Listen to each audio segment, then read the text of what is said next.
नमस्कार. खंड 24वा भीष्म पर्व भाग 2. आज आपण ऐकणार आहोत युद्धाचा 3रा दिवस.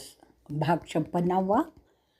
संजय पुढे सांगत असतो की ती रात्र संपल्यानंतर युद्धाचा 3रा दिवस सुरू होतो. त्याचबरोबर संतापलेला भीष्म, त्याचे मुख्य सेनानी त्या द्रोण, जयद्रथ, कृप, वल्लीक, दुर्शर्मन, चित्रसेन आणि इतर महत्त्वाचे राजे घेऊन लढण्यासाठी सज्ज होतो. त्या फौजेतील हत्तींच्या पाठीवर ध्वज धारण केलेले स्तंभ होते, विविध रंगाचे, जसे लाल, पिवळे, काळे, तांबडे, राखाडी वगैरे. कौरवांचं सैन्य मोठ्या दिमागदार दिसत होतं. ते सैन्य भीष्मांच्या नेतृत्वाखाली अर्जुनावर चाल करून जातं. त्यामध्ये हत्ती, घोडे, पाईक असे सगळे होते. तुझा मुलगा तो कपिधारक रथ पाहतो. तो पाहून सगळे कौरव एकदम खिन्न होतात. त्यांचा लढण्याचा उत्साह संपुष्टात येतो. अर्जुनाच्या नव्या रचनेनुसार 4 टोकांना प्रत्येकी 4000 हत्ती ठेवलेले होते. असा व्यूह आधी कधी कोणी केलेलाच नव्हता. आज पांडवांची रणवाद्य जोरात वाजत होती. शंखनाद जोराने होत होते. सैनिक ओरडत होते मोठ्या उत्साहाने. आकाशात सूर्याची किरणं पसरल्यामुळे सगळं नभ एखाद्या छतासारखं उजळून निघालं होतं. त्याबरोबर सैनिक लढण्यासाठी सज्ज झालेले होते. हत्तीबरोबर हत्ती, घोडेस्वारांच्याबरोबर घोडेस्वार, पाईकांच्याबरोबर पाईक अशी लढाई सुरू झाली. अनेक योद्धे लढताना खाली पडत होते. त्यांना तसंच ठार मारलं जात होतं. तलवारी, ढाली, भाले असं जमिनीवर विखरून पडलेलं होतं आणि त्या लढवयांचे शस्त्र जसा तो मारीत असे तसेच. हत्तीच्या धुमाकुळीमुळे रथ, घोडेस्वार उचलून पडत होते. हत्तीचे सोळे कुणाच्या अंगात केव्हा घुसत तेही काही सांगता येत नव्हतं. अशा गोष्टी ही नित्याचीच बाब झाली होती. खाली कोसळणाऱ्या हत्तीच्या खाली किती परत होते त्याला तर गणतीच नव्हती. घोडेस्वार पडला की त्याचा घोडा पळून जात असे. त्याच्या स्वाराकडे पाहायला देखील कोणीही नव्हतं. त्या दिवशी भीष्मांच्या रथावर 5 माडाचे स्तंभ उभारलेले होते. तो मोठ्या वेगाने अर्जुनावरच्या रथावर चाल करून जातो. त्याचवेळी इतर अनेक राजे त्याच्यावर चाल करून जात असतात. त्यामध्ये शल्य, द्रोण, कृप, विवंसती, दुर्योधन, सोमदत्त असे होते. त्यावेळी शूर योद्धा अभिमन्यू त्या सगळ्या योद्ध्यांवर तुटून पडतो. त्यामध्ये तो अर्जुन अग्नीसारखा चमकत होता. भीष्म त्या दिवशी रक्ताची नदी वाहवणार आहेत असं वाटत होतं. अभिमन्यूला बगल देऊन भीष्म अर्जुनाला भिडण्यासाठी जात असतो. अर्जुन त्याच्या गांडीवातून बाणांचा वर्षाव करत चाललेला होता. भीष्मांच्या बाणाच्या वर्षावाला न डगमगता तो त्यांच्यावर बाणाचा पाऊस टाकायला लागतो. अर्जुनाच्या गांडीवातून इतर कौरवांच्या सैन्यावर सुद्धा बाणांचाच वर्षाव होत असतो. आता सगळे दोनही बाजूंचे शूरवीर त्या दोघांचा द्वंद्व पाहत बसतात. त्या दोघांच्या धनुष्याचे टणात्कार सर्व दूर ऐकू येत असतात. आणि इथेच आपण आपला 56वा भाग संपवणार आहोत. भाग 57वा. संजय पुढे सांगत असतो की द्रोणाचा मुलगा भूरिश्रव, चित्रसेन, शल्य आणि साम्यमणी सुभद्रेच्या मुलांबरोबर लढतात. त्या 5 वीरांच्या बरोबर लढणाऱ्या अभिमन्यूची सगळेच तारीफ करत असतात. कोणीही त्या शूरवीरांपैकी त्याला हरवूच शकत नाहीत. तो त्याचा मुलगा तुझ्या योद्ध्याने घेरला आहे असं पाहतो. त्या सुमाराला पार्थ सिंहगर्जना करतो. सुभद्रेचा मुलगा त्याच्या हिंमतीची परिसीमा गाठत असतो. त्याच्या धनुष्याचे टणात्कार सगळं आसमंत दळाणून सोडत होतं. अश्वत्थामाला तो जखमी करतो. त्यानंतर अभिमन्यू साम्यमणीचं ध्वजस्तंभ फोडतो. त्यानंतर एक सोन्याचा बाण तो सोमदत्ताच्या मुलाच्या दिशेने सोडतो. तो अर्जुनाचा पुत्र सगळ्यांनाच गोंधळात टाकत असतो. त्याच्या एका हल्ल्यात शल्याचे घोडे मारून टाकतो. त्याच्या त्या जोरदार बचावापुढे ते 5ही नमते घेतात, त्याचा नाद सोडतात. तुझ्या मुलाच्या आज्ञेने त्रिगर्त, मद्रदेशी, केकया यांच्या 25,000 सैनिकांची फौज पांडवांवर चाल करून जाते आणि ते सगळे कीर्तींच्या भोवती गराडा घालतात. पांडवांच्या सैन्याचा सरसेनापती पांचालचा राजपुत्र ते पाहतो की अर्जुन आणि अभिमन्यू यांना कौरवांच्या सैन्याने वेढा दिलेला आहे. 5000 हत्ती आणि घोडेस्वार घेऊन तो दृष्टद्युम्न त्याचं धनुष्य ताणूनच त्या वेढ्याकडे सरकतो. तो मद्रदेशी आणि कैकयांच्या फौजांवर हल्ला करतो. त्यांच्यात युद्ध सुरू होतं. त्यावेळी धृष्टद्युम्न अश्वत्थाम्याच्या खांद्यावर बाणांचा वार करून त्याला जखमी करतो. तो मद्रकांना जबर जखमी करतो. कृतवर्मनच्या संरक्षकाला दमनाला ठार मारतो, जो पौरवांचा वारस होता. त्यावेळी साम्यमणीचा मुलगा पांचाल पुत्राला जखमी करतो. त्याच्या सारथ्याला सुद्धा जखमी करतो. धृष्टद्युम्न एका बाणाने प्रतिस्पर्ध्याचं धनुष्य मोडून टाकतो. त्यानंतर तो त्याचे घोडे मारतो.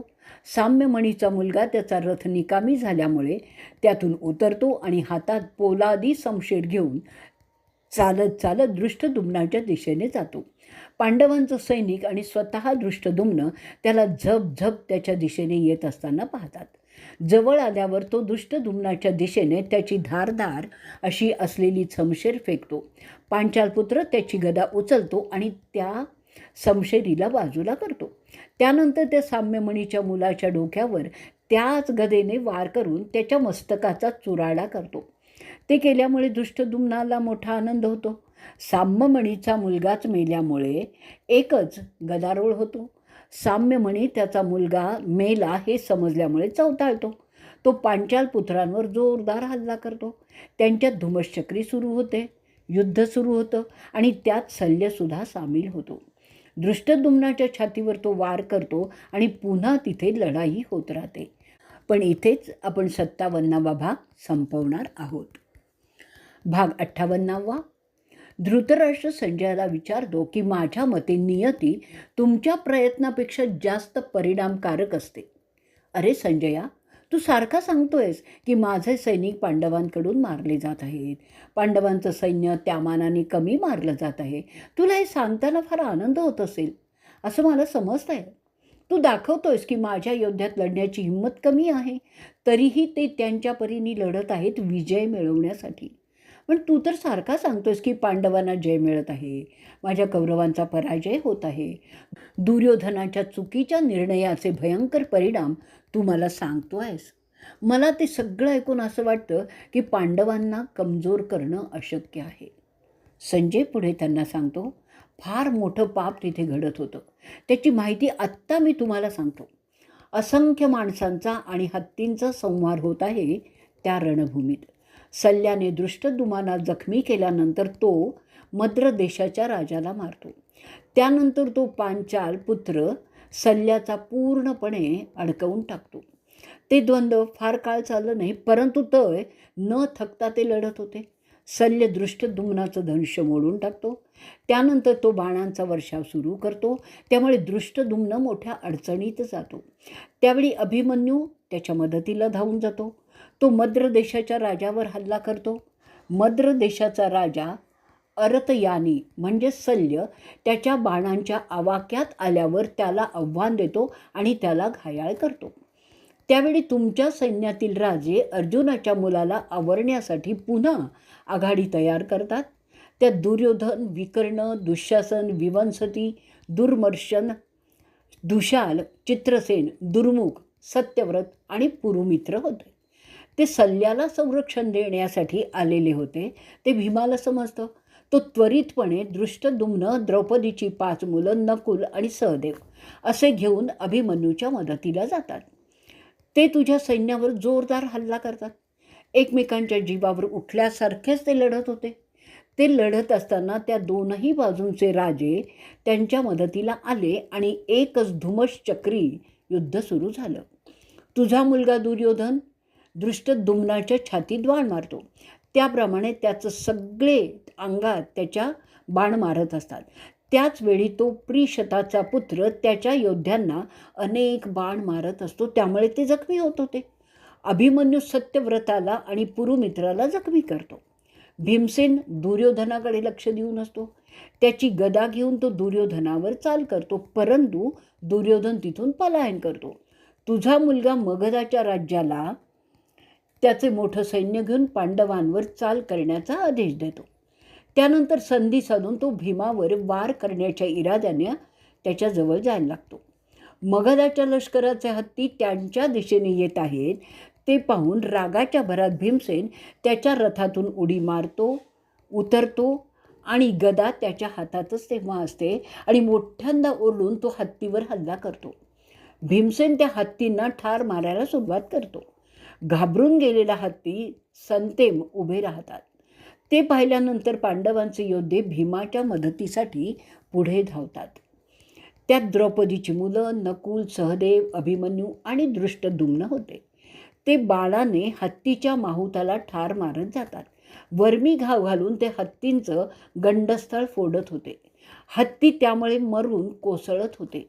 मगधाचा राजा हत्तीवर बसलेला अभिमन्यूकडे हत्ती वळवतो. अभिमन्यू मगधाच्या राजाचा वध करतो एका बाणाने. हत्तीच्या गराड्यात घुसलेला भीमसेन त्या हत्तींना मारायला लागतो. कोणाचे दात तोडत, कोणाच्या सोंडी कापून असा तो त्या हत्तींचा नाश करत असतो. मेलेल्या प्रचंड आकाराच्या हत्तींच्या प्रेतांमुळे ते रणांगण भरून गेलेलं होतं. काही हत्ती वृकोदराला पाहूनच घाबरून पळून जात होते. साक्षात यमाचा अवतार असं तर भीमाचं स्वरूप झालं होतं. गुराखी जसे काठीने त्यांची गुरं पळवतात ना, तसाच भीम हत्तींना त्याच्या गदेने पळवत होता. त्या पळणाऱ्या हत्तींच्या पायाखाली कौरवांचे कित्येक सैनिक मरत होते आणि त्या चौफेर पळणाऱ्या हत्तींकडे पाहत हसत हसत भीम शंकरासारखा त्या रणांगणात उभा होता. इथेच आपण 58वा भाग संपवणार आहोत. भाग 59. संजय पुढे सांगतो की दुर्योधन पाहतो त्याचा हत्तीदल भीम संपूर्णपणे नष्ट करत आहे. तेव्हा तुझा मुलगा त्याच्या सगळ्या सैन्याला आज्ञा करतो की ते भीमाचा नाश करतील. भीम मोठ्या आवाजात रणगर्जना करत फिरत होता. त्याच्यावर ते सैन्य चाल करून जात होते. त्याला आवरणं देवांनासुद्धा अशक्यच होतं. उसळलेल्या सागरासारखं भीमाचं ते वागणं होतं. तुझ्या आज्ञेमुळे कौरवांचं सैन्य, ज्यात असंख्य रथ होते, घोडेस्वार होते, पायदळ होते, ते रणवाद्य वाजवून त्यांचा जोर वाढवण्याचा प्रयत्न करत करत भीमाकडे निघतात. त्या धुमाकुळीमुळे कुरुक्षेत्री धुळीचं वादळ उठतं. भीम न डरता त्यांच्यापुढे उभा राहतो. त्याच्या हातात गदा होती. त्या लढ्यात त्याचे साथी दृष्टद्युम्न, शिखंडी, द्रौपदीची मुलं, अभिमन्यू आणि इतर त्याच्याबरोबर लढण्यासाठी उभे होते. भीम संतापाने लालबुंद झालेला त्याची पोलादी गदा घेऊन कौरवांच्या सैन्यावर धावून गेला. त्यांनी त्याच्या गदेच्या प्रहाराने त्याच्यापुढे जे जे आले त्यांचा चुराडा करण्यास सुरुवात केली. साक्षात यमाचा अवतार भीमसेनाने धारण केलेला होता. रथी, घोडेस्वार, पायदळ, सैनिक अशा सगळ्यांनाच तो झोडपून काढत होता. तो पिनाकधारी रुद्र आहे की काय असं पाहणाऱ्यांना वाटत होतं. युगांताच्या वेळी जसं व्हावं तसंच तिथे घडत होतं. मग ते पाहून कौरवांचं सैन्य गर्भगळीत झालं. कौरवांच्या गटात दुःखाची छाया पसरली. ते पाहून भीष्म त्याच्याकडे सरकला. भीम त्याला पाहून संतापाने त्याच्याकडे धावून जायला लागला. दोघेही मोठ्याने ओरडत होते. त्यावेळी सिनीचा नातू सत्यकी भीष्मावर नेम धरतो. त्याचवेळी राक्षस अलमवुष त्याच्यावर 10 बाण मारतो. त्याची चाल रोखण्यासाठी बाकीचे कौरव बाणांचा पाऊस पाडतात. तरीही त्याचं पुढे जाणं काही थांबत नाही. सगळे कौरव चिंता करत असताना सोमदत्ताचा मुलगा भूरिश्रव मोठ्या जोमाने सत्यकीवर चालून जातो. त्याच्या हातात धनुष्य असतं. आणि इथेच आपला 59वा भाग आपण संपवणार आहोत. भाग 60. संजय पुढे सांगत असतो की भूरिश्रव रागाने सत्यकीचा 9 बाण मारून त्याला जखमी करतो. त्याचवेळी सत्यकीसुद्धा त्या कौरवाला 9 बाण मारून घायाळ करतो. त्यानंतर दुर्योधन त्याच्या भावांना घेऊन भूरिश्रवाच्या संरक्षणासाठी पुढे जातो. त्याचवेळी पांडव सत्यकीच्या संरक्षणासाठी पुढे सरसावतात. भीम त्याची गदा उंच उचलून तुझ्या मुलांवर धावून जातो. तुझा मुलगा भीमाला बाण मारतो. त्याला जखमा होतात. परंतु त्याने वृकोदराच्या वागण्यात तीळमात्रही फरक पडत नाही. भीम त्याच्या प्रचंड रथात चढतो आणि त्याच्या सारथ्याला म्हणजे अशोकाला आज्ञा करतो, मला ते मारण्यासाठी येत आहे तेव्हा मीच त्या सगळ्या कौरवांना तुझ्या समक्ष मारून टाकणार आहे. म्हणून तू माझा रथ त्यांच्यामध्येच घाल. असं बोलल्यानंतर वृकोदर तुमच्या मुलांवर बाणांचा वर्षाव करायला लागतो. दुर्योधनाच्या छाताडात त्याचे बाण घुसतात. दुर्योधनसुद्धा बाण मारतो. त्यातील काही अशोकाला लागतात. दुर्योधन त्याच्या बाणाने भीमाची त्याच्या धनुष्यावरील पकड तोडतो आणि ते धनुष्य खाली पडतं. भीमाला आवडत नाही की तुझ्या मुलाने त्याच्या सारथ्यावर बाण मारले. तो संतापलेला पांडव मोठं जास्त मजबूत धनुष्य घेतो आणि एक वर्णी घाव तुझ्या मुलावर बाणाने घालतो. दुर्योधनसुद्धा 2 मोठे बाण भीमाच्या छातीत मारतो. त्या वर्मी लागलेल्या आघातामुळे भीमाला भोवळ येते. तो रथाच्या टपावर निवांत पडतो. भीम अशा रीतीने बेहोश झालेला पाहून अभिमन्यू त्याच्या दिशेने जातो. तो तुझ्या मुलावर जोराचे मोठे बाण मारतो. थोड्याच वेळात वृकोदर शुद्धीवर येतो, पुन्हा लढण्यास तयार होतो आणि तो दुर्योधनाला 25 बाणांनी जेरीस आणतो. त्यानंतर तो पांडव सल्ल्यावर तितकेच बाण मारतो. त्या मारामुळे सल्य युद्धातून निघून जातो. त्यानंतर तुझे 14 पुत्र, ज्यांची नावं अशी आहेत: सेनापती, सुसेना, जलासंध, सुलोचन, उग्र, भीमरथ, भीम, वीरबाहू, औलुव, दुर्मुख, दुर्प्रदर्शन, विवत्सु, विकट, सना असे भीमावर चाल करून जातात. त्यांच्या हल्ल्याने भीमाला बऱ्याच जखमा होतात. तरीसुद्धा भीम तुझ्या मुलांवर तुटून पडतो आणि सेनापतीचं मुंडकं तलवारीने कापून टाकतो. जरासंधाला सुद्धा घायाळ करतो. ते करत असताना भीम जोरजोराने हसत असतो. त्यानंतर भीम सुसेनाला ठार मारतो. त्यानंतर तुझा मुलगा उग्र, जो फेटा घालतो, त्याला यमाकडे पाठवतो. विवत्सूला बाणाने ठार मारतो. त्यानंतर वीरबाहूला मारतो. हसत हसत भीम तुझ्या भीम आणि भीमरथालाही ठार मारतो. त्यानंतर भीम मोठी लढाई करतो आणि सुलोचनाला ठार मारतो. भीमाची ही हिंमत पाहून तुझी उरलेली मुलं त्या तिथून पळून जातात. भीष्म त्यांच्या सैन्यातील शूर योद्ध्यांना आवाहन करतो की ह्या भीमाला काहीही करून आपण आवरलं पाहिजे, नाहीतर तो सगळे कौरव मारून टाकेल. ते ऐकून भगदत्त त्याच्या मदांध हातीला घेऊन भीमावर चाल करतो. तो त्याच्या बाणांनी भीमाला अशा प्रकारे घेरलेलं होतं की तो कोणाला दिसतच नव्हता.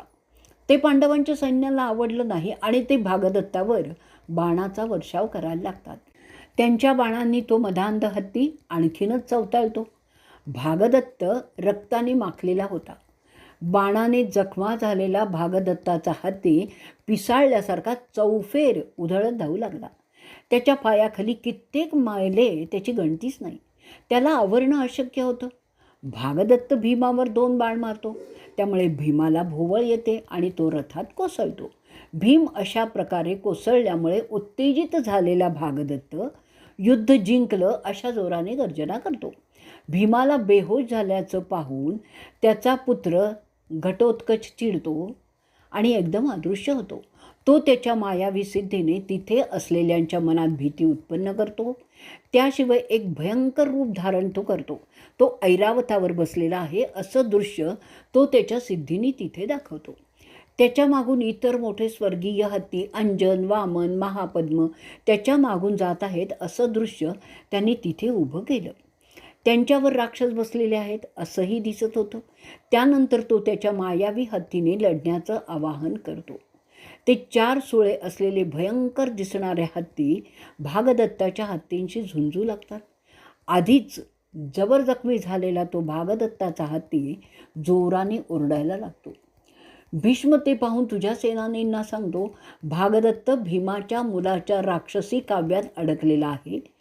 त्या युद्धात तो निश्चितपणे मारला जाईल असं दिसतंय. ते पाहून पांडव खुश झालेली दिसत होते आणि म्हणून भीष्म त्यांना बोलतो की आपण सगळे त्याला वाचवण्यासाठी गेलं पाहिजे. भीष्म सगळ्या त्याच्या योद्ध्यांना तसं आवाहन करत असतो, परंतु ते राक्षस फारच भयंकर आणि अवाढव्य आकाराचे होते. ते आवाहन ऐकल्यानंतर द्रोणाचार्य पुढाकार घेतात. युद्ध जास्त भयंकर झालेलं असतं. त्यानंतर सगळे कौरवांचे राजे भागदत्ताला वाचवण्यासाठी तिथे निघतात. भीमाला मदत करण्यासाठी आणि द्रोणांना अडवण्यासाठी पांडवांच्या कित्येक फलटणी त्या दिशेने सरकायला लागतात. ते पाहून भीष्म द्रोणांना म्हणतात, मला आज या हिडिंबाच्या मुलाशी लढावं असं काही वाटत नाही आहे, कारण तो स्वतः शक्तिमान असून त्याला पांडवांचा आधारसुद्धा भक्कम आहे. इंद्रसुद्धा त्याला अशा परिस्थितीत हरवू शकणार नाहीत. तो एक राक्षस असून मोठा संहारक आहे. आज आपल्यातील बरेच पांचालांच्या आणि पांडवांच्या कारवायांमुळे मारले गेले आहेत. आज पांडवांशी नवीन लढाई करण्यात काहीही अर्थ दिसत नाही आहे. सूर्यसुद्धा मावळतीकडे झुकत आहे. तेव्हा आज आपण आपली सेना मागे घ्यावी हे चांगलं. उद्या या शत्रूबरोबर योग्य व्यूह रचून आपण जास्त चांगल्या प्रकारे लढू शकू. घटोत्कचाला घाबरलेले कौरवांचं सैन्य दिवस संपत आलेला आहे ही निमित्त करून युद्धातून काढता पाय घेतात. पांडव जिंकल्याच्या जल्लोषात आनंद जोरजोराने ओरडून व्यक्त करत असतात. रणभेदी वाद्य वाजवू लागतात. अशा रीतीने त्या तिसऱ्या दिवशीचं युद्ध थांबतं. हरलेच्या नामुष्कीने मान खाली घालून कौरवांचे योद्धे त्यांच्या तळाकडे निघतात. इकडे जिंकल्याचा आनंद असला तरी जबर जखमा झालेले पांडव त्यांच्या तळाकडे जाऊ लागतात.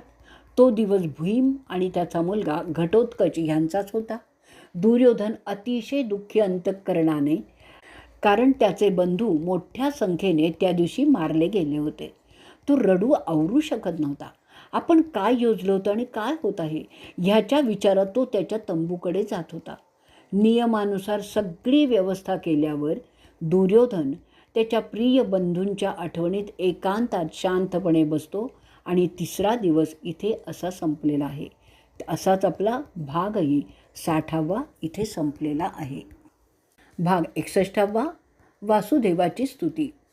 धृतराष्ट्र संजयाला विचारतो, पांडवांचं ते असाधारण सामर्थ्य ऐकून मी पार घाबरलो आहे. माझ्या मुलांची हत्या ज्या प्रकारे भीम करत होता ते सुद्धा मला अस्वस्थ करत आहे. मला विदुराचे शब्द आठवतात. माझं हृदय त्यामुळे जळत आहे. जे घडतं आहे ती नियती आहे असं समजून त्यात समाधान मानायचं. पांडवांचे योद्धे भीष्माच्या सैन्याचा फडशा पाडत आहेत. कोणता वर त्यांना मिळाला आहे, कोणती अस्त्र ते वापरत आहेत, ज्यांच्यामुळे ते देवांसारखे अजिंक्य झाले आहेत. मला ते सहन होत नाही रे संजया, की माझं सैन्य पुन्हा पुन्हा पांडवांच्याकडून हार खात आहे. त्यांचा संहार होत आहे. मलाच काही दैवी शिक्षा होत आहे हे मला तू सांग. मला सगळं सांग, ते काय कारण आहे ज्याच्यामुळे ते पंडूंचे मुलगे जिंकत आहेत आणि माझे पराजित होत आहेत. मला काहीच समजेनासं झालेलं आहे.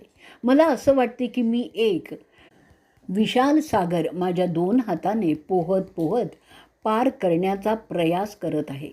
माझ्या मुलांवर एक मोठं संकट आलेलं आहे. मला ठाऊक आहे की तो भीम माझी सगळी मुलं ठार मारणार आहे. मला असा कोणीही जेता दिसत नाही जो माझ्या मुलांना या संकटापासून वाचवू शकेल. अरे संजया, मला समजून चुकलेलं आहे की माझी सगळी मुलं या युद्धात ठार होणार आहेत. मला तुझ्याकडून समजून घ्यायचं आहे की हे असं माझ्याबाबत का होत आहे. तू खूप सुज्ञ आहेस, म्हणूनच तुला मी विचारतो आणि तूच मला फक्त सांगू शकशील. मला सांग, जेव्हा दुर्योधन पाहतो की त्याचं सैन्य माघार घेत आहे तेव्हा त्यांनी काय केलं? भीष्म, द्रोण, कृप, शकुनी, जयद्रथ, अश्वत्थामा आणि विकर्ण असे सगळे योद्धे काय करत होते? संजय सांगतोय, लक्ष देऊन नीट ऐका राजे. मी जे सांगतोय ते ऐकल्यावर ते तुमच्या काळजात गेलं तरच काहीतरी अर्थबोध तुम्हाला होणार आहे. पांडवांनी कोणताही चमत्कार केलेला नाही आहे. ते सामर्थ्यवान आहेत हे मात्र निश्चित आहे. ते खऱ्या क्षत्रियांसारखे प्रामाणिकपणे युद्ध करत आहे. त्यांची प्रत्येक कृती नैतिकतेच्या नियमातच बसणारी आहे. जिथे सच्चाई आहे तिथे विजय जातो. त्या नियमानुसार हे सगळं काही घडत आहे. त्यांच्या सच्चाईमुळे जे पुण्य त्यांनी प्राप्त केलेलं आहे ते त्यांना सदैवच जय देत आहे. तुमची मुलं सत्तेच्या मस्तीत किती पाप करत होते हे तुम्ही जाणत आहात. त्यांचं कौर्य, त्यांचा बेईमानपणा, त्यांची कपटकारस्थानं, द्वेषबुद्धी या सगळ्या दुर्गुणांमुळे ते आज हारत आहेत. विनाकारण तुमची मुलं पांडवांचा उपमर्द करत होती, त्यांचा मत्सर करत होती, त्यांना ठार मारण्यासाठी कित्येक योजना आखत होती आणि त्या सगळ्या काळ्या कामाचं फळ आज आपण पाहत आहात. जेव्हा तुम्हाला सगळे आपले हितचिंतक सांगत होते तेव्हा आपण दैव असं सांगून त्यांचा सल्ला नाकारत होतात. त्याचंच हे फळ आहे. तुम्हाला वाटतच होतं कुठेतरी तुमच्या मनात की तुमची मुलं पांडवांना हरवतील, कारण भीष्म, द्रोण, कृप असे महारथी तुमच्या सेवत आहेत. पण ते खोटं ठरत आहे हे आपणही पाहत आहात. हितचिंतकांचा अव्हेर करून तुम्ही स्वार्थी दोस्तांच्या सल्ल्याला जास्त महत्त्व देत होतात. त्याचा परिणाम काय झाला ते पाहतच आहात. युद्ध उलटत आहे ते पाहून दुर्योधन भीष्मांना काय विचारतो ते तुम्हाला सांगतो, ते नीटपणे ऐका. दुर्योधन त्यांना विचारतो, द्रोण, आपण स्वतः शल्य, कृप, रुधिचक्काचा मुलगा कृतवर्मन, कंबोजचा राजा सुदक्षिणा, भूरिश्रव, विकर्ण, भागादत्त हे सगळे महारथी आपल्याकडे आहेत. ते उच्चकुलीन आहेत, युद्धात प्राणपणाने लढणारे आहेत. ते माझ्या मते सगळ्या जगाला पुरून उरणारे आहेत. सगळे पांडव एकत्र आले ना तरीही ते तुम्हाला हरवू शकणार नाहीत. तरी माझ्या मनात एक शंका येते, त्याचं कारण सांगा. असं असूनही हे पांडव आम्हाला म्हणजे तुम्हाला कसे काय पुन्हा पुन्हा हरवू शकतात? तो प्रश्न ऐकल्यानंतर भीष्म त्याला सांगतात, अरे राजा दुर्योधना, मी काय सांगतोय ते नीट ऐक. मी तुला नेहमी जे करायला सांगतो ना ते तू कधीच त्याप्रमाणे करत नाहीस. मी तुला सांगत होतो की पांडवांशी समझोता कर, पण तू ते करायला तयार नव्हतास. माझा सल्ला तुम्हा दोघांच्या भल्याचाच होता. त्यात इतर बऱ्याच लोकांचं सुद्धा भलं होणार होतं, पण तू काही ऐकत नव्हतास. तुम्ही सलोख्याने एकत्र राहिला असतात तर तुम्ही सगळ्या जगावर राज्य केलं असतं. त्यात तुमचं, तुमच्या प्रजेचं, तुमच्या सगळ्या मित्रांचं, आप्तांचं चांगलंच होणार होतं. पण तुझा अहंकार नडला. तुला असं सांगण्यात माझा वेळ वाया गेला. इतरसुद्धा तेच सांगत होते. तुझ्या मनात त्यांच्याबद्दल का द्वेष आहे हेच समजत नाही. त्या नादात तू आणि तुझे बंधू त्यांच्या वाईटासाठी कारवाया करत होतात. ते मात्र तुमचा द्वेष न करता चांगल्या मार्गाने सहनशीलतेने आपलं काम करत होते. त्यामुळे ते आज अजिंक्य ठरत आहे. पंडूच्या मुलांना कृष्णाचं संरक्षण आहे. ज्यात तो आहे त्यांना जगातील कोणीही पराजित करू शकणार नाही. हे त्रिवार सत्य आहे. भले तू मान अगर नको माणूस. अरे दुर्योधना, आता मी सांगतो एक प्राचीन कथा. एकदा सगळे दिव्य ऋषी ब्रह्माबरोबर गंधमादन पर्वतावर कोणाची तरी प्रतीक्षा करत होते. ब्रह्मदेव त्याच्या आसनावर बसलेला होता. तेव्हा त्यांना एक तेजस्वी रथ आकाशातून येताना दिसला. तो कोणाचा रथ आहे ते त्यांच्या ध्यानसिद्धीने अजमावल्यावर ते त्यांचे 2 हात जोडून मोठ्या आनंदाने त्या दिव्य विभूतीला प्रणाम करतात. त्यानंतर ते ऋषी आणि इतर स्वर्गीय लोक आदरपूर्वक उठून उभे राहतात. सगळे त्या रथातील विभूतींचे एकटक दर्शन घेण्यासाठी उत्सुक असतात. त्यांच्यातील सर्वोच्च असलेले ब्रह्मदेव, जे ह्या विश्वाचे निर्माते आहेत, ज्यांचं आध्यात्मिक सामर्थ्य अजोड आहे, ते त्या रथातील विभूतींकडे पाहत त्यांची स्तुती करतात. आपण ह्या विश्वाची विभूती आहात. आपण ह्या विश्वाचे धनी आहात. आपल्या सामर्थ्याने हे विश्व भारलेलं आहे. आपल्या मर्जीने हे विश्व चालत आहेत. आपण वासुदेव आहात, म्हणून मी आपल्या आश्रयाला राहू इच्छितो. आपण योग आणि दैविकता आहात. आपला विजय हो, कारण त्यातच या सृष्टीचं हित असतं. युगपुरुषा, तुझा नित्यच विजय हो. तुमच्या नाभीतून आलेल्या कमळातून मी उत्पन्न झालो. आपले नेत्र विशाल आहेत. भविष्यातील सगळे विजय आपल्या संस्कारातून उत्पन्न होणार आहेत. आपण सगळ्या सूर्यांचे सूर्य आहात. आपण सगळ्या उत्तम गुणांचे भांडार आहात. सगळ्या चांगल्या गोष्टींना आधार देणाऱ्या आपला सदैव विजय हो. आपण नारायण आहात. आपल्याला सर्वार्थाने समजणं केवळ अशक्य असतं. आपण सारंग हे कृष्णाचं धनुष्य आहे. आपण सारंगधारी आहात. आपलं सदैव विजयच होत राहणार आहे. आपण ह्या विश्वाचं रूप धारण करून आहात. आपण स्वर्ग आणि नरक दोन्हीतही आहात. जगातील चांगल्यांच्या भल्यासाठी आपलं कर्तृत्व उपयोगी येतं. आपण सर्व शक्तिमान आहात. आपणच शेष आहात, आपणच वराह आहात, आपणच कासव आणि सर्वप्रथम आपणच आहात. कुरळे केस असलेले आपण सदैव विजयीच असणार. आपणच दिशा, आकाश, तेज आहात. आपण अनंत आहात, आपण नश्वर आहात, आपण व्यक्त आणि अव्यक्त असे दोन्हीही आहात. आपणच इंद्रिय दमन आहात, आपणच अगाध आहात, आपणच यश आणि अपयश आहात. आपणच आपल्याला ओळखू शकता, आपणच कला आणि विज्ञानही आहात. आपल्या कृपेनेच सगळं काही होत असतं. आपल्याला ब्रह्म म्हणतात. आपण सगळ्या चराचरांचं उगमस्थान आहात. आपण बुद्धी आहात, आपणच योग आहात, आपण सगळ्याच गोष्टींचे कारण आहात. आपणच नैतिकता, चांगुलपणा आहात, आपणच गुह्यज्ञानही आहात, आपण सर्वज्ञच आहात. आपणच आपल्या निर्मितीचे कारण आहात. आपण सर्व उत्पन्न करता आणि सगळं नष्टसुद्धा करता. आपण विचारक आहात, आपणच रचना आहात, आपण अमृताचे उगमस्थान आहात, आपण युगांचे उगमस्थान आणि लयस्थानसुद्धा आहात. आपण भाग्य विधाता आहात, तसंच आपण स्वयंभू आहात, आपण अस्तित्व आहात, आपण अतिप्राचीन आहात आणि आधुनिकसुद्धा आहात. पृथ्वी माता तुमचे 2 पाय आहेत, दिशा तुमचे हात आहेत, स्वर्ग तर तुमचा माथा आहे, देवता तुमचे इतर अवयव आहेत, सूर्य चंद्र तुमचे नेत्र आहेत. वैराग्य वृत्ती, सत्याची चाड, नैतिकता, व्रतस्थता ही तर तुमची बलस्थानं आहेत. अग्नी तुझी ऊर्जा आहे, वायू तुझा श्वास आहे, वरुण म्हणजे पाणी तुझा घाम आहे, अश्विनद्वय तुझे कान आहेत, सरस्वती तुझी जीभ जबान आहे, वेद तुझे ज्ञान आहेत. अशा तुझ्यावर हे विश्व विसंबून असतं. अहो नारायणा, तुझ्या अवाकेची काही कल्पना आम्हाला येतच नाही. तुझं सामर्थ्य, तुझं बळ, तुझी हिंमत कोणालाही समजत नाही. अशा विष्णू, आम्ही तुझी भक्ती करत असतो. आम्ही तुझ्या कृपेची अभिलाषा धरून तुला स्मरत असतो. अहो देवाधिदेव, सगळे ऋषी, गंधर्व, यक्ष, राक्षस, पनंग, पिशाच, माणसं, पशु, पक्षी, मासे, अगदी सगळे जराचर सजीव ज्यांना मी तुझ्या सिद्धीने निर्माण केलेले आहेत, ते सगळे तुझ्या कृपेचा अभिलाषच धरतात. तुझ्या कृपेमुळे पृथ्वी पापरहित होते.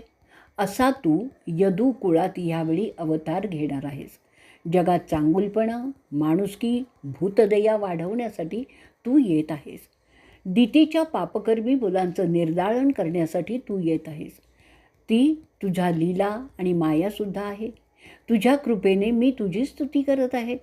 तू तुझ्याच मर्जीने शंकर सणाचा म्हणजे बळराम जन्माला घालतोस, जो तुझाच अंश आहे. अरे कृष्णा, तू तुझ्यातून प्रद्युम्नाला जन्माला घातलं आहेस, त्यातून अनिरुद्ध जन्माला आहे, जो विष्णू म्हणून सगळीकडे जाणला जातो. त्यातूनच ब्रह्म उत्पन्न झालेला आहे आणि त्या सगळ्यांमध्ये तूच अंशाने उपस्थित असतोस. तू अशा रीतीने अंशात्मरूपाने माणसात जन्म घेत असतोस. असुरांचा नाश करण्यासाठी आणि जगात आनंद वाढवण्यासाठी तू ते सगळं करत असतोस. ते करून तू तुझी ख्याती वाढवत असतोस. अशा प्रकारे तू योग पुन्हा प्रस्थापित करत असतोस माणसांच्या समाजात. तुझ्यावर भक्ती करणाऱ्यांना तू आशीर्वाद देतोस आणि त्यांचं जीवन संपन्न करतोस. सगळेच ब्राह्मण द्विज तुझी याचना करत असतात, ते ह्याचसाठी. तुला आरंभ, मध्य आणि अंत नसतो, म्हणून तू अंतिम योग आहेस. वासुदेवाची स्तुती भाग 61 आपण इथे संपवणार आहोत. त्याचप्रमाणे आपला युद्धाचा 3रा दिवसही इथेच आपण संपवणार आहोत.